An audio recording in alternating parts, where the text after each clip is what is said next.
अपन पढ़ेंगे solution of linear equation by using determinants. ठीक है, इंपॉर्टेंट टॉपिक इसलिए है क्योंकि इसमें से या तो 5 मार्क्स का क्वेश्चन आएगा आपके, या फिर कितने मार्क्स का क्वेश्चन आएगा, 4 मार्क्स का क्वेश्चन आएगा। ठीक है ना, मतलब केस स्टडी भी आ सकती है या फिर 5 मार्क्स का क्वेश्चन है। तो आपके पास या तो 5 मार्क्स का क्वेश्चन हो गया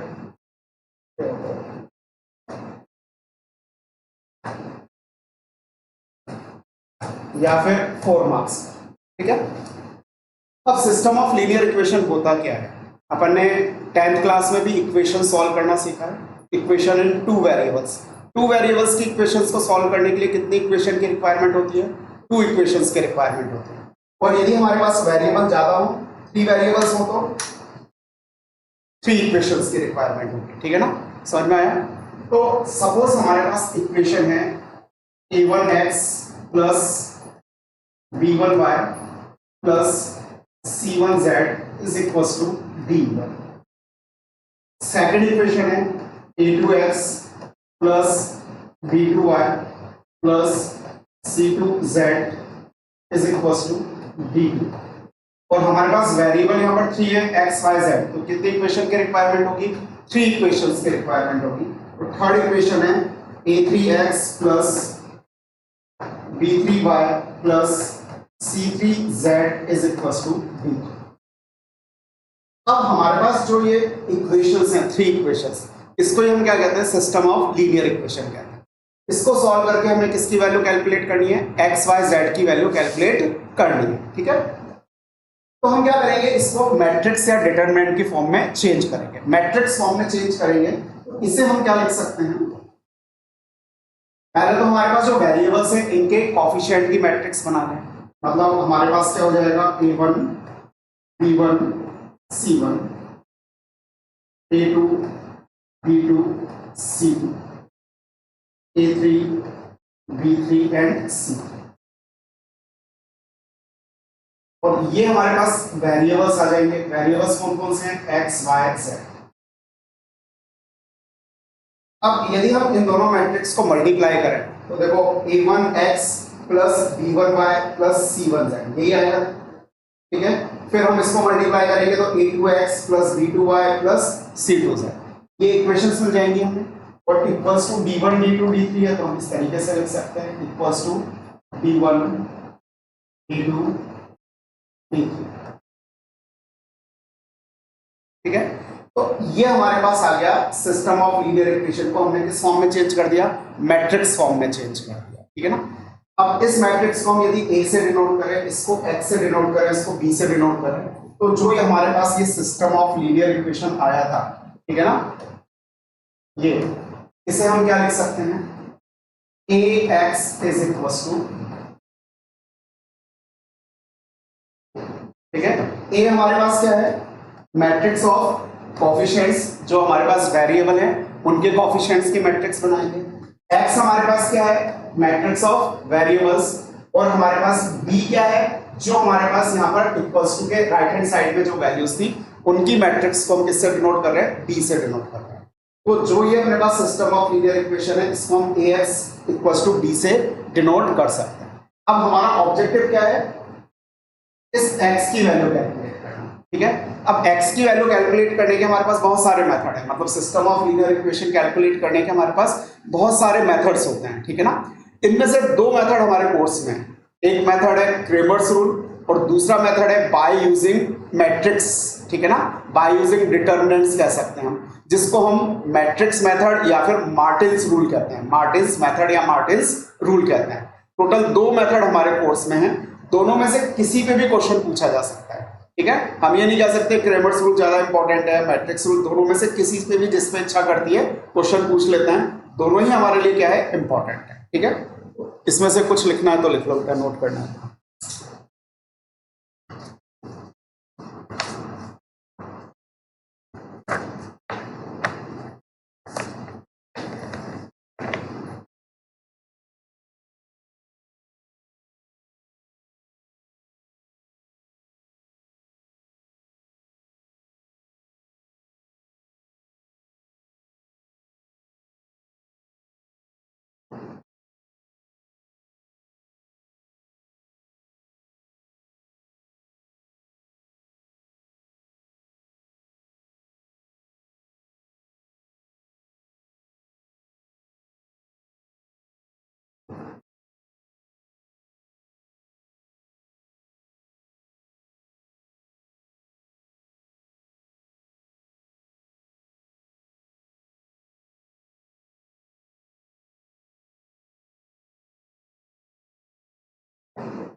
अब हमारे पास system of linear equation two types का हो सकता है। One is homogeneous system and second is non homogeneous system.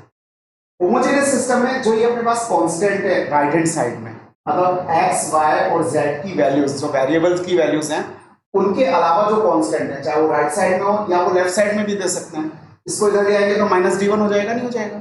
इनकी वैल्यू क्या है? यदि जीरो है, ठीक है, तो ऐसे सिस्टम ऑफ लीनियर इक्वेशन को क्या कहते हैं हम? Homogeneous system of linear equation. और यदि ये नॉन जीरो है, ठीक है ना, इनमें से कोई एक सिंगल भी यदि नॉन जीरो है तो उसके हम क्या कहेंगे? Non homogeneous system of linear equation. ठीक है,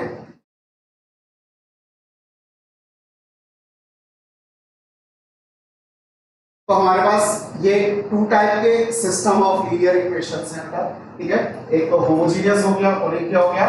नॉन होमोजीनियस हो गया। ठीक है ना, होमोजीनियस में अपन ने क्या कहा? अभी हमने पढ़ा, हमारे पास जो बी मैट्रिक्स है, ठीक है ना, उसकी वैल्यू क्या होनी चाहिए भाई? जीरो होनी चाहिए। ठीक है, ये जो बी है ये क्या होना चाहिए?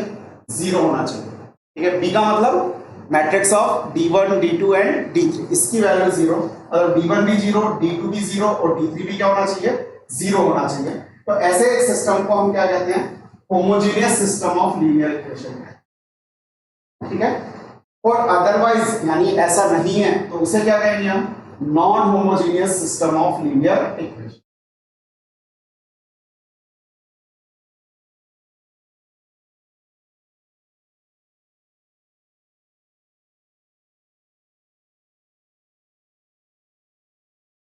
अब ये जैसे एग्जांपल है, हमारे पास 2x plus 3y equals to 0, d1 की वैल्यू क्या है? 0, और 6x minus 9y equals to 0, d2 की वैल्यू भी क्या है? 0।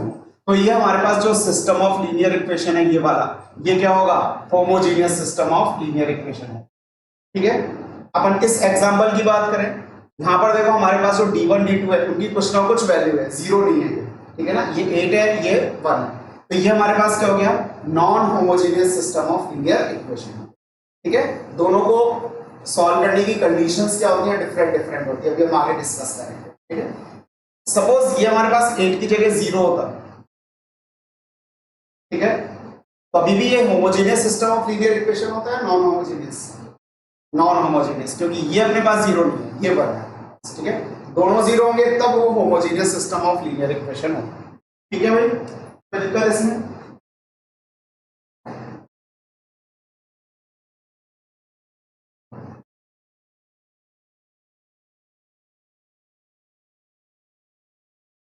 इसके बाद आता है अपने पास कंसिस्टेंट सिस्टम और इनकंसिस्टेंट सिस्टम। ठीक है, सिस्टम ऑफ लीनियर इक्वेशन समझ में आ गया, ax इक्वल्स टू b, फिर या तो वो होमोजीनियस होगा या फिर क्या होगा? नॉन होमोजीनियस होगा।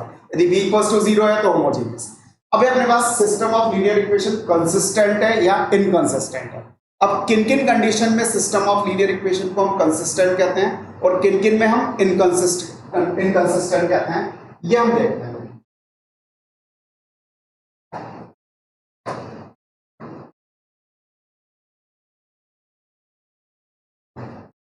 सिस्टम ऑफ लीनियर इक्वेशन अपने पास कंसिस्टेंट कब कहलाता है? ये जो कंसिस्टेंसी है उसकी कंडीशन दे रखी है जब हमारे पास सिस्टम ऑफ लीनियर इक्वेशन के एटलीस्ट वन सॉल्यूशन, एटलीस्ट का मतलब कि एक सिंगल सॉल्यूशन हो या फिर मोर देन वन सॉल्यूशन हो, तभी भी हम उसको क्या कहते हैं? Consistent system of linear equation कहते हैं। तो जब हमारे पास वन और मोर सॉल्यूशन होता है, ठीक है, system of linear equation has one और more solution, then system is said to be consistent. और यदि ऐसा नहीं है, ठीक है ना, तो हम सिस्टम ऑफ लीनियर इक्वेशन को क्या कहेंगे? कि वो क्या है?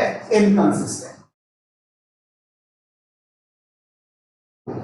ठीक है, जैसे यदि हम इन दोनों इक्वेशन को सिंप्लीफाई करें, ठीक है, तो हमारे पास x की वैल्यू 1 आती है और y की क्या आती है? 2 आती है। तो हमें कितने सॉल्यूशन मिले? एक सिंगल सॉल्यूशन मिला x और y का। ठीक है ना, तो इसे हम क्या कहेंगे? हमारे एक सॉल्यूशन मिल रहा है, तो ये सिस्टम ऑफ लीनियर इक्वेशन क्या है? कंसिस्टेंट है। ठीक है, इसको सॉल्व करके देखो x और y की वैल्यू निकाल के बताओ जल्दी से। यदि हम इसको सॉल्व करेंगे तो x और y की वैल्यू क्या है?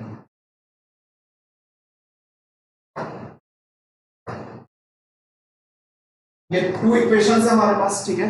इनके कोफिशिएंट को सेम करना है, तो इस फर्स्ट इक्वेशन को मैं 3 से मल्टीप्लाई कर दूंगा। 3 से मल्टीप्लाई करेंगे तो क्या आएगा, 6x plus 9y plus 8 equals to 0, ठीक है। और ये सेकंड वाली इक्वेशन क्या है, 6x plus 9y plus 8 equals to 0। अब हम इनको सब्ट्रैक्ट करेंगे तो ये तो कुछ भी नहीं बच रहा अपने पास, ठीक है। 24 इक्वल्स टू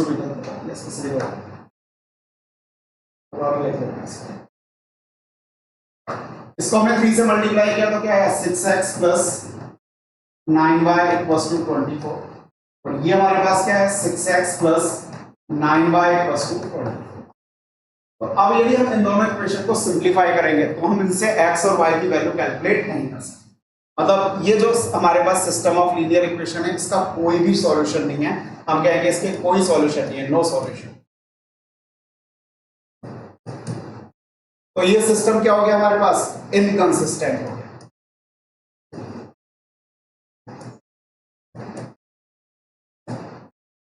ठीक है। अब ऐसा कैसे हो सकता है भाई कि हमारे पास कोई सॉल्यूशन ही नहीं निकला? पॉसिबल है क्या ऐसा? ग्राफिकली देखें हम, ऐसा पॉसिबल नहीं।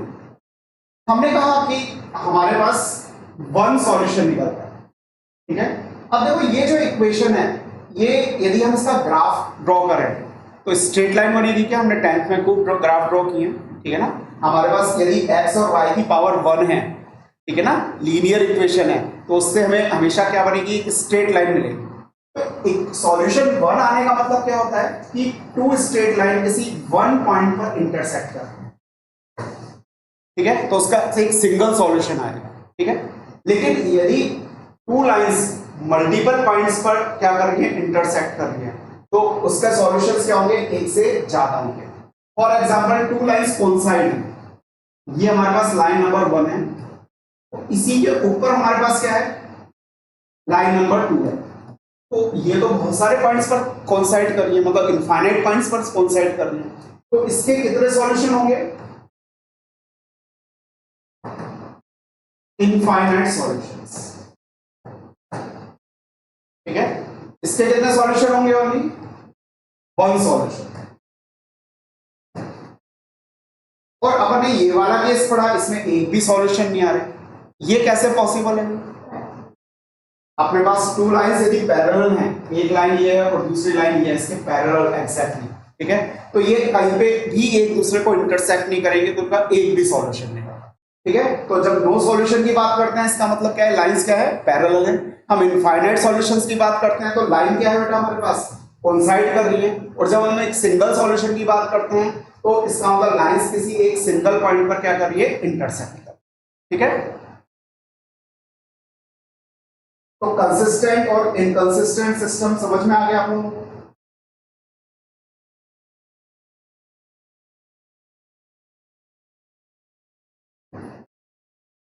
अब यदि हमारे पास system of linear equation non homogeneous है, कैसा है बेटा, नॉन होमोजीनियस, ठीक है।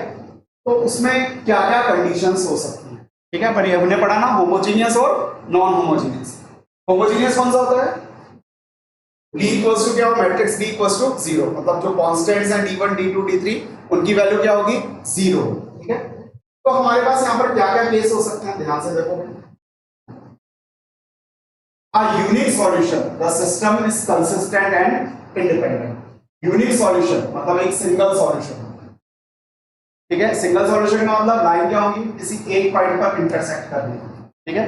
उस कंडीशन में हम क्या कहते हैं, system of linear equation consistent है और इंडिपेंडेंट, ठीक है। इनफाइनाइट नंबर ऑफ सॉल्यूशंस भी हो सकते हैं। अभी हमने पढ़ा इनफाइनाइट नंबर ऑफ सॉल्यूशंस क्या होते हैं, जब दोनों लाइन क्या हो रही हो, कोइंसाइड हो रही, ठीक है। इस कंडीशन में भी हम क्या कहेंगे कि हमारा सिस्टम ऑफ लीनियर इक्वेशन क्या है, कंसिस्टेंट, ठीक है, कंसिस्टेंट है। लेकिन इसमें हम क्या कहते हैं, हमारा सिस्टम क्या है, डिपेंडेंट है, एक वेरिएबल दूसरे पर डिपेंडेंट है, ठीक है। दोनों लाइन एक दूसरे पर क्या है, डिपेंडेंट है, कोइंसाइड है। तो हम क्या कहेंगे इस केस में, जब इनफाइनाइट सॉल्यूशंस होते हैं तो हम कहते हैं हमारा सिस्टम ऑफ लीनियर इक्वेशन क्या है, डिपेंडेंट है, ठीक है। फिर थर्ड क्या है, नो सॉल्यूशन, एक भी सॉल्यूशन नहीं। तो जब सॉल्यूशन ही नहीं आ रहे तो हम क्या कहेंगे, सिस्टम ऑफ लीनियर इक्वेशन क्या है, इनकंसिस्टेंट है, और अभी हमने पढ़ा ऐसा कब होता है, when two lines are parallel to each other। ठीक है, ये चीज समझ में आ गई आपको।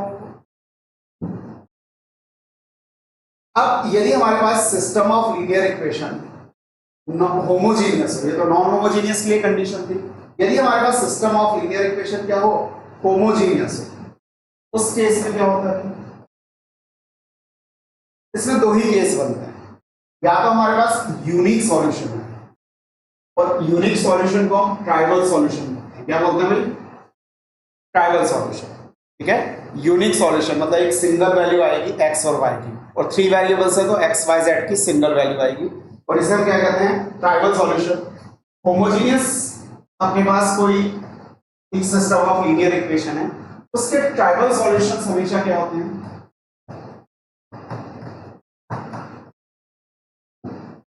x equals to y equals to z equals to 0। मतलब ये हम डायरेक्ट आंसर दे सकते हैं। अब ये क्वेश्चन आपसे कहाँ पूछ सकते हैं, ये ऑब्जेक्टिव में पूछ सकते हैं, बिल्कुल छोटा सा क्वेश्चन हो गया।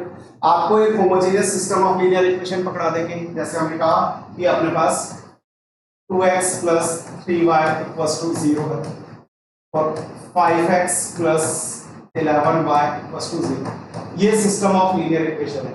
ये तो 2 वेरिएबल में दिया, 3 में भी दे सकते हैं। ठीक है, अब आप बताइए इसके क्या सॉल्यूशन होंगे। तो अब हमें इसको सॉल्व करने की जरूरत नहीं, हमें मालूम है ये homogeneous system of linear equation है। ठीक है, homogeneous system of linear equation है, तो इसके जो ट्राइवल सॉल्यूशंस हैं वो क्या होंगे, x equals to 0 and y equals to 0। तो कोई 0 0 से सैटिस्फाइड होगा और किसी से नहीं होगा। ठीक है, कांस्टेंट इसमें है नहीं, केवल वेरिएबल है अपने पास x एंड y। दूसरा क्या है, is infinite number of solutions. ठीक है ना, इनफाइनाइट नंबर ऑफ सॉल्यूशंस है तो भी हम सिस्टम को क्या कहेंगे, कंसिस्टेंट ही कहते हैं। ठीक है ना, लेकिन इसमें हमें वैल्यूज कैलकुलेट करने के लिए एक मेथड यूज करना पड़ता है, वो हम जब क्वेश्चन करेंगे तब सीखेंगे कैसे करते हैं। ठीक है, इन पर क्वेश्चंस आएंगे। यहां तक क्लियर है भाई।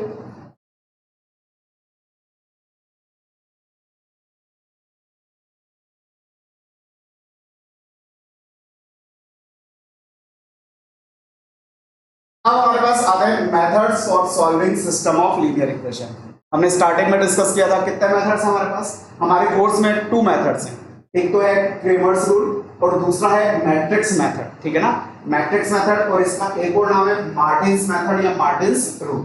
ठीक है, तो आपसे जो क्वेश्चन पूछते हैं वो जनरली या तो नाम दे देते हैं कि मैट्रिक मेथड से कैलकुलेट करके बताइए, या मार्टिन मेथड से, या क्रेमर रूल से। ठीक है, और सपोज आपको कुछ भी नहीं दे रखा क्वेश्चन में, तो हम जनरली उसको क्रेमर रूल से सॉल्व करें।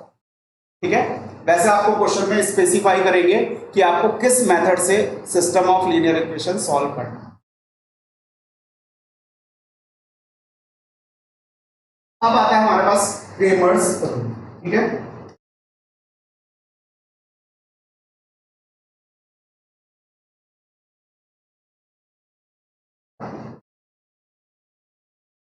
क्रेमर्स रूल से हम सिस्टम ऑफ लीनियर इक्वेशन कैसे सॉल्व करते हैं। ठीक है, ये है हमारे पास a1x plus b1y plus c1z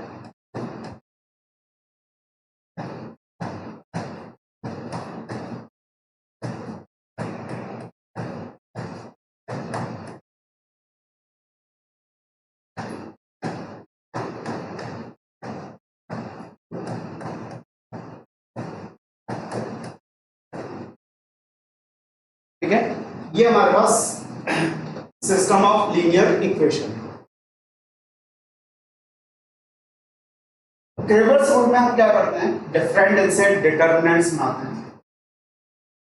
ये डिटर्मिनेंट डी या फिर इसको हम डेल्टा, दो नोटेशन है जिससे डिनोट करते हैं। ये मैट्रिक्स होती है कोफिशिएंट्स की मैट्रिक्स। ठीक है, जो भी आपके एक्स वाई जेड के कोफिशिएंट है, a1 b1 c1 a2 b2 c2 a3 b3 and c। ये आ गया आपके पास डी। अब डिटरमिनेंट सॉल्व करना तो अपन सबको आते हैं, डिटरमिनेंट तो अपन सॉल्व कर ही सकते हैं।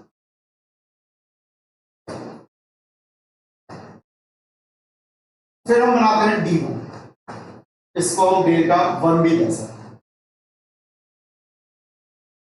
ठीक है, और इसको हम dx भी कह सकते हैं। ठीक है। इसमें क्या करते हैं हम, जो हमारे पास x वेरिएबल है, ठीक है, इसके जो कॉफिशिएंट्स है, इसके कॉफिशिएंट क्या है, a1 a2 a3, इसको हम रिप्लेस कर देते हैं जो एक कांस्टेंट है d1 d2 d3 से। तो a1 a2 a3 की जगह क्या आ जाएगा, d1 d2 d3, d1 d2 d3, c1 c2 c3, ठीक है। फिर हमारे पास d2 आएगा, d2 को हम या तो डेल्टा 2 कह सकते हैं या फिर dy भी कह सकते हैं। इसमें क्या करेंगे बताओ भाई, इसमें हम y के जो कॉफिशिएंट्स हैं, y के कॉफिशिएंट्स क्या हैं, b1 b2 b3 हैं, इसको हम रिप्लेस कर देंगे किससे, d1 d2 d3 से, बाकी के एज इट इज रहेंगे। मतलब ये हो जाएगा a1 a2 a3, b1 b2 b3 की जगह हम क्या लिख देंगे, d1 d2 एंड d3।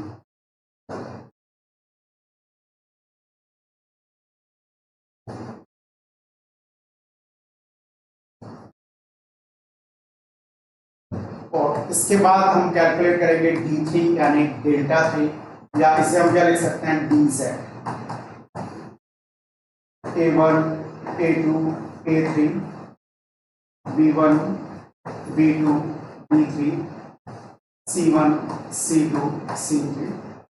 इसको c1 c2 c3 को हमें रिप्लेस करना है किससे भाई, d1 d2 और d3 से।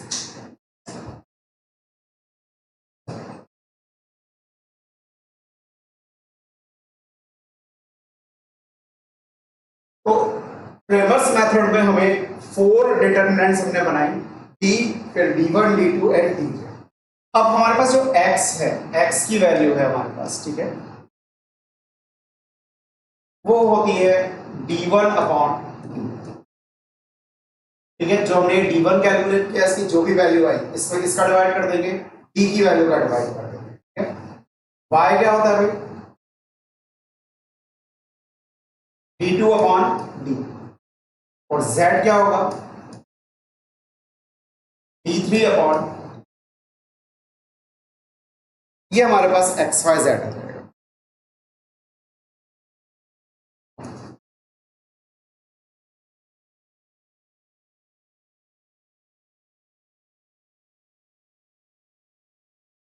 ठीक है। अब हम यहां ये इजीली इंटरप्रेट कर सकते हैं कि हमारे पास जो डिटरमिनेंट आई थी D, it should not be equals to 0। यदि ये 0 आ गया तब तो अपने पास एक्स वाई जेड डिफाइन ही नहीं होंगे, इनकी क्या आ जाएगी वैल्यू, इनफाइनाइट आ जाएगी। डी की वैल्यू हमारे पास 0 नहीं होनी चाहिए, ठीक है। तो ये हमारे पास क्रेमर रूल हो गया, बिल्कुल इजी है। बस आपको क्या कैलकुलेट करना है, यहाँ पर डिटरमिनेंट्स की वैल्यू कैलकुलेट करनी है। समझ गए क्या बेटा सब?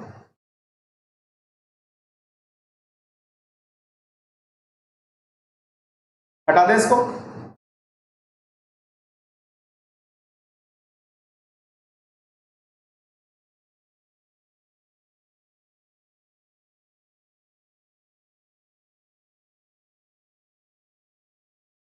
Using Cramer's rule, solve the following system of linear equation। तो पहले अपन क्वेश्चन कर लेते हैं, फिर इसकी कंडीशंस डिस्कस करेंगे। तो यहाँ पर अपने पास क्रेमर्स रूल से सॉल्व करना है, तो सबसे पहले आप डी की वैल्यू कैलकुलेट करेंगे। डी क्या है, जो भी कोएफिशिएंट्स हैं उनकी डिटरमिनेंट। इसको सिंप्लीफाई करेंगे तो क्या आएगा, 12 माइनस 3 यानी कि 9। ये तो डी की वैल्यू है। फिर हम डी एक्स यानी d1 कैलकुलेट करेंगे। तो जो अपने पास x के कोएफिशिएंट है उनको हम इन कांस्टेंट से रिप्लेस कर देंगे, 10 4 3 6। इसको सिंप्लीफाई करेंगे, हमारे पास क्या आएगा बेटा, 60 माइनस 12 कितना आ गया भैया, 48। d2 ये 2 1 एज इट इज रहेगा। इस y के कोएफिशिएंट को यहां से रिप्लेस कर देंगे, 10 एंड 4। तो ये हो गया हमारे पास 8 माइनस 10 मतलब -2। तो x की वैल्यू होगी हमारे पास d1 अपॉन d, यानी कि d1 48 है, d9 and y is d2 upon D, तो ये हो जाएगा -2/9। ये हमारे पास आंसर है।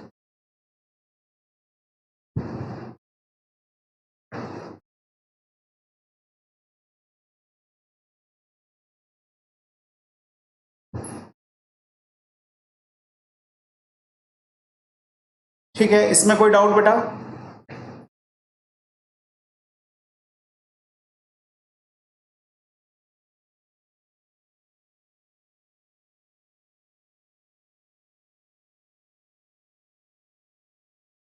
इसको हम सिंप्लीफाई भी करके लिख सकते हैं, 3 से सिंप्लीफाई हो जाएगा 16/3।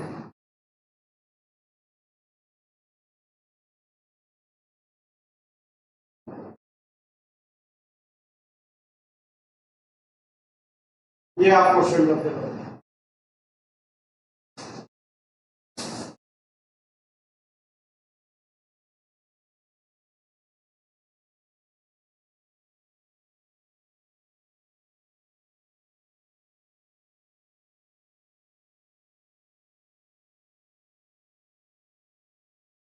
Using Cramer's rule, solve the following system of linear equation.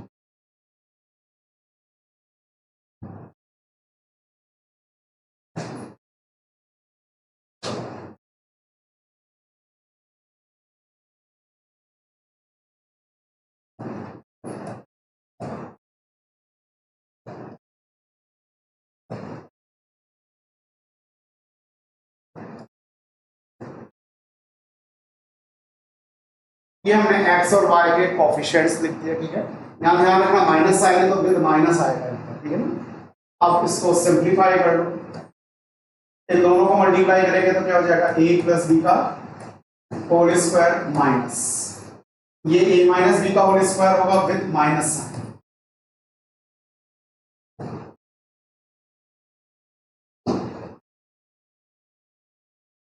a plus B का होल स्क्वायर होता है a square plus B square plus 2ab। ये माइनस और माइनस क्या हो जाएगा, प्लस हो जाएगा, ठीक है। a माइनस बी का होल स्क्वायर क्या हो जाएगा, a square plus B square minus 2ab। 2ab से 2ab कैंसिल, तो इसे हम लिख सकते हैं 2a square plus B square. 2a square plus 2b square है, 2 हमने कॉमन ले लिया।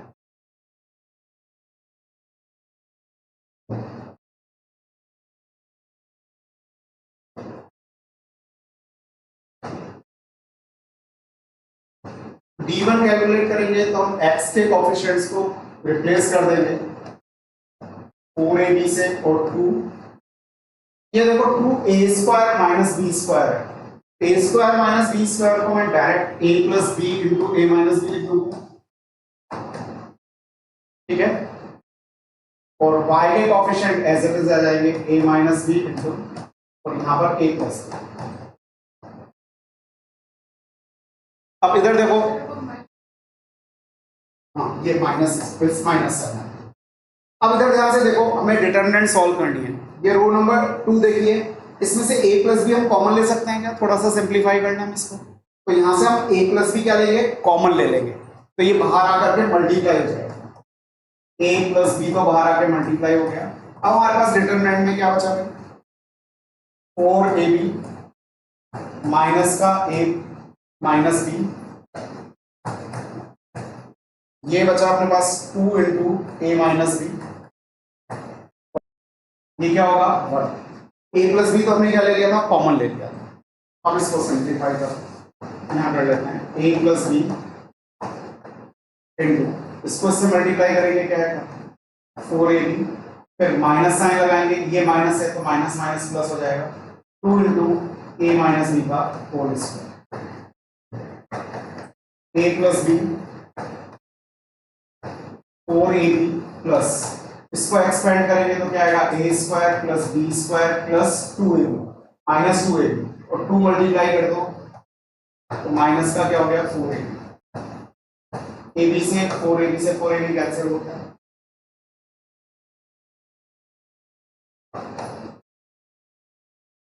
टू कॉमन निकालो तो a plus B into A square plus B square, ये हमारे पास रहेगा D1 की।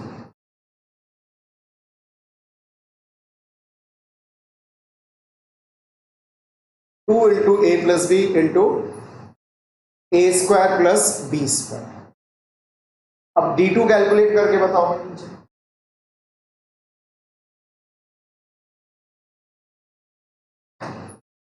D2 क्या होगा, a plus B as it is, a minus B as it is, और 4ab यहां आ जाएगा, और 2 ये a plus B into A minus B हो जाएगा। अब a माइनस बी यहां से कॉमन निकाल सकते हैं अपन, करो इसको कंप्लीट करो जल्दी से।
क्या रहा बेटा D2, 2a minus b into ए स्क्वायर प्लस बी स्क्वायर। अब हम कैलकुलेट कर सकते हैं अपने पास D1 और D2।